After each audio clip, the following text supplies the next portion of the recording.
Alors bonjour tout le monde, on est à Kamouraska aujourd'hui et on est chez les chevreaux du Kamouraska. En fait, c'est la fermette Arbour. Je suis avec Sophie. Bonjour Sophie. Bonjour. Ça va bien? Oui, vous? Good. Écoute, on est dans le petit magasin que vous avez à la ferme directement. Oui. Donc les gens peuvent venir chercher des produits chez vous. Oui. Hein, c'est possible. Quel genre de produits vous avez? Ici, j'ai des petits pots là, comme ça. Ça se trouve être un pâté de foie. On a pâté de foie au vin blanc. On a porto canneberge. On a de la terrine aussi. La terrine, c'est un petit peu plus granuleux. Okay. On a au vin blanc. On a érable et bleuet. On a aussi la rillette de chevreau. C'est du gigot de chevreau avec du gras de canard, sel, poivre seulement. Ça goûte vraiment le chevreau. Ça. On vous fait goûter tantôt. Oui. Mais on a aussi toutes les saucisses, tout ça. Okay. Oui, oh mon Dieu, wow. Regardez ça, toi. C'est ça. Il y a plusieurs sortes de saucisses, c'est pas toutes la même sorte. Là. On en a 5 sortes, c'est ça. Mais nous, on rajoute pas de porc, rien. C'est seulement du chevreau avec des épices. Oui. Okay. Oui. Habituellement, là, on n'en reste plus, mais on a la nature qui est juste du chevreau, sel, poivre. C'est vraiment bon. On a aussi pour les enfants, ils aiment ça, bacon fromage, je faisais ça. Ah oui, hein? Oui. Bon. On a, ça c'est notre nouvelle de l'année passée, la miel et moutarde. Okay. On a la tomate basilic. On a celle-là, ça doit être la jardinière qui est aux légumes. Okay. Puis on a aussi la volcanique. La volcanique, c'est une piquante. Là. Ici en bas, je vois qu'il y a des, des côtelettes. Oui, c'est ça. Ça, c'est nos côtelettes.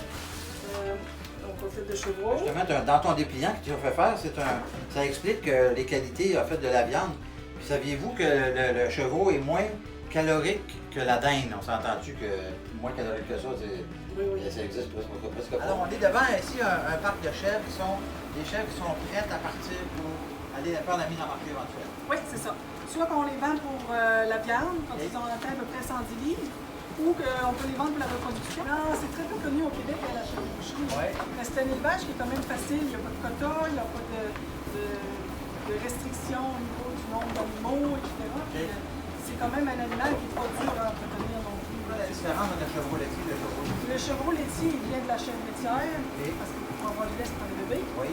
Puis, ils les élèvent, ils vont les engraisser, mais ça n'a pas le même goût, c'est un peu plus fort. Okay. Le chevreau de boucherie. C'est comme si on disait, on fait, mettons comme la Holstein, on va faire de la viande avec ça, puis une vache laitière. Bon, ben, nous, on élève de la Angus et une chèvre.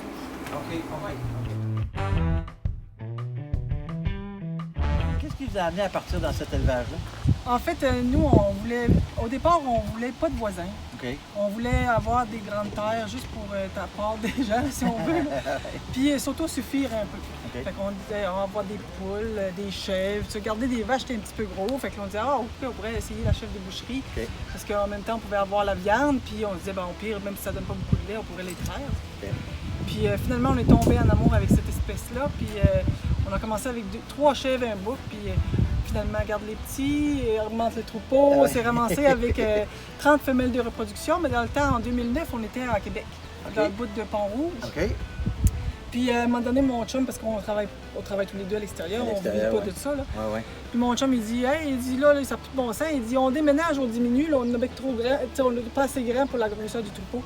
J'ai dit, on va déménager. C'est ça. On déménage. Puis comme je suis native des Îles-de-la-Madeleine, comme on dit, la région, j'ai étudié à Rimouski, fait que je me disais un jour, je vais revenir dans la région. Puis finalement, j'ai arrêté à Kamouraska, mais je suis tombée en amour avec la région ici. Je comprends, c'est tellement beau. C'est dans le rang Pelletier, hein, c'est ça? Oui, le chemin des Pelletiers. Le chemin des Pelletiers. Oui, c'est juste avant d'arriver au village.